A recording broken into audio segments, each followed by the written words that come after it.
the channel, guys. I'm out here in the shop again with the Subaru today. If you saw the last video, you saw that we did actually get it started. We haven't put the radiator and the front end and everything back on yet, but we did get it to start and run and idle okay. So today I have just a little bit of time. I'm going to work on it while I can, try to get some of this front end stuff put back on and get closer to having it ready to run again.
Just about got it. Finish installing the radiator and fill it up with coolant. That'll be it. Alright guys, so I got this thing completely back together. We're just filling up coolant. It's the only thing left to do, and then we'll be able to start it and try to drive it and make sure everything's okay. Crossing our fingers that this junkyard engine's going to do it for us. when we did start it yesterday, I had good oil pressure and everything, so hopefully we're okay, but of course we'll have to give it a good drive and make sure everything's all right.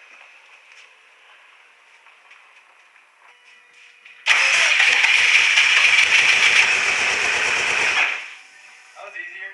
Oh, it's in here. Yeah, I was gonna tell you.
Well, it runs, so that's good. It sounds and feels like it's got a little bit of a misfire maybe. We got the wide band out of the exhaust, so we're gonna put another oxygen sensor in there just to plug the hole and go take it for a quick drive and see what we got. The check engine light should come on at some point if there's actually a misfire, so we'll see what we got.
So it's now the next day. We tried to take it for a drive last night, but it had a really bad misfire. And also when we started up the driveway, the tires were rubbing where you put the wheel spacers on it, which I don't think I've talked about that yet. Maybe it might have ended up in a previous video. Can't remember because we haven't put them all together yet, but he did put wheel spacers on it to get the fitment better. Get the tires out to the edge of the body. But unfortunately now the tires are rubbing the fenders, so we're going to have to get one of those tools and roll the fenders up, or he's going to have to lift the ride height or do something different to get it not to rub. So I did some research today and found out that we made a mistake.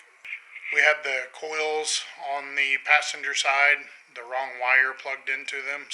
So today I got on the NASIOC forum, which has tons of great information. I love that website. I've learned so much from there as I've been working on this car. I actually, when I do a Google search for one of these, I just include that in the search because I only want to see the results from that website. There's so much good information there. But what I found out was, learning experience, the white plug for the coils always goes to the front on both sides. So Brendan looked at it earlier and we actually had the white one in the rear on the passenger side. We weren't for sure which way to route the wiring harness. So we could have routed it from here up around the front of the intake through this area. but we decided that it felt the best to run it around the back. I don't know if you can see it down in there, but we ran it around the back between the turbo and the coolant tank and up through to the injectors, the cam sensor, the ABCS solenoid. Then the coil wires are down in there. I'm not sure if you can see them or not. The white one's right there unplugged. So he was able to get the black one plugged into the back, but he couldn't get the white one to reach up to the front yet. So I'm probably going to have to take this air filter and maybe that top coolant tank back off and reroute that wiring harness a little bit and see if we can't get it to where we can plug the coils in right. I'm assuming there's a possibility that we've also plugged the injectors in backwards, because we were just basically going off how the harness fell, where the plugs fell, which plug was closer to which one. So there's a good chance we probably have the injectors backwards too, which means that this thing would have been firing on the exhaust stroke instead of the compression stroke. So that explains why it ran so rough and why it had no power. So we're going to try to get these wires straightened out, and hopefully that'll take care of it. It'll be running good and back up and going.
So I definitely found the problem.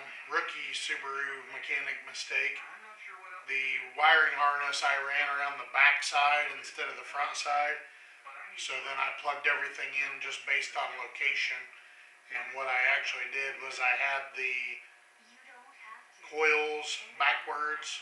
So I had the plugs for the coils backwards. And then I also had the plugs for the injectors backwards. So this whole side of the engine was backwards, so it would have been firing on the exhaust stroke,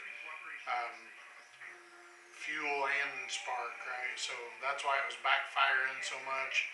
Also why it was running terrible and didn't have any power. But got it figured out. It was an easy fix, so I ran the wiring harness back around this way, the way it's supposed to be. I'm just finishing up plugging all the plugs in, and there's a ground I gotta bolt down and just routing everything the way it needs to be. So should be able to start it soon, and hopefully that'll take care of everything. Should be back on the road.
Much better. That seemed to have taken care of it. So it's running smooth now, revving up good. We have to roll the fenders, which we'll do in the next video. Then we can go take it for a drive and make sure everything's doing okay. But other than that, I think we're good to go. Thanks for watching. Please like and subscribe, and we'll see you on the next one.